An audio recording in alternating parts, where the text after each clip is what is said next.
Welcome to another episode of Shop Stoppin'. This week I'm featuring the 2016 Specialized Diverge Sport A1.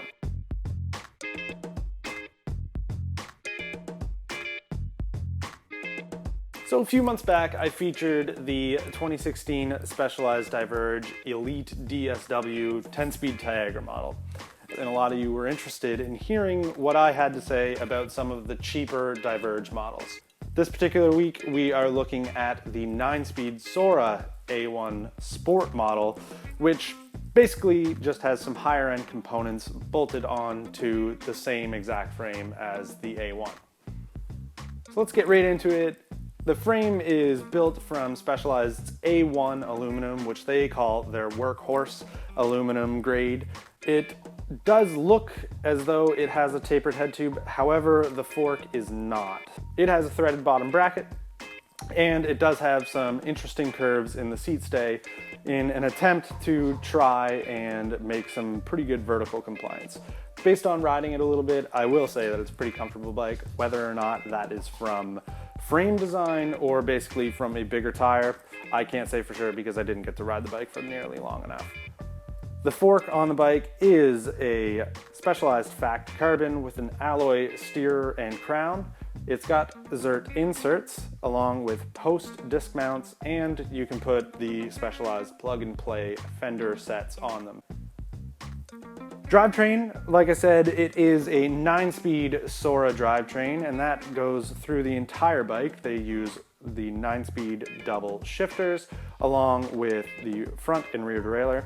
It actually does get a Sora crankset, and it uses an 11 through to 32 cassette with a compact 50 to 34 tooth chainring. It's pretty trendy and pretty common to see a larger range cassette with a compact on these type of bikes because they're kind of expecting us as consumers to be riding up and down some dirt mountains of sorts, or really just getting yourself into some weird terrain that you're going to need that extra bit of gearing. Front and rear braking is dealt with by Spire mechanical disc brakes using a dual pivot front and rear. The wheel set is a Axis classic disc wheel set, and they're in a wide configuration. I don't know what the actual width on them is, but I will tell you that they make those Specialized Espoir Sports in a 30mm width look significantly wider than what they are stamped on the side as. And that is pretty common when you've got a relatively wide rim. So probably you won't get a ridiculous amount of pinch flats, and it just kind of like spreads the tire out over some rougher terrain, which, as we all know, is a good thing to keep you comfortable on really long rides. The handlebars, stem, seat post, and saddle are all supplied by Specialized using basically whatever they have in warehouse to make sure that you've got a bike that you can ride. So that is the overview of the bike. So what exactly do I, as a person who makes YouTube videos about bikes, actually think of this particular build? Well, I will tell you that I am not as into this particular bike as I am the DSW models. The DSW bike does have a much different looking top tube than the Sport A1 or the A1 actually has. The build is quite a bit different looking.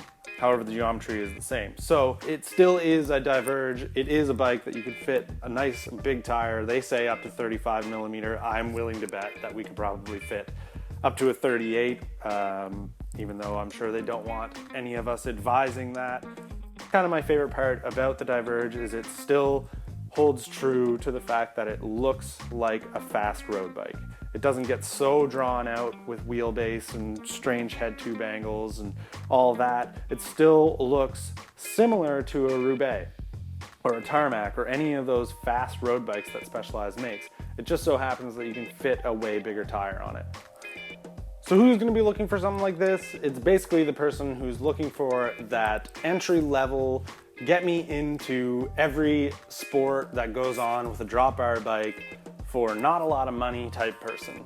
They want to basically take this thing on road riding because they're thinking about getting into it.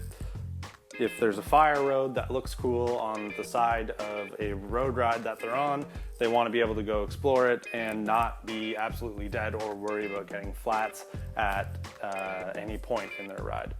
I would rather have been riding this particular bike in the Jump Your Drop Bars video that I did than what I was riding. Anyway, I'm pretty sure I rambled on a lot about some different stuff that maybe I just didn't even need to say. So I appreciate you sticking around for the whole video if you did.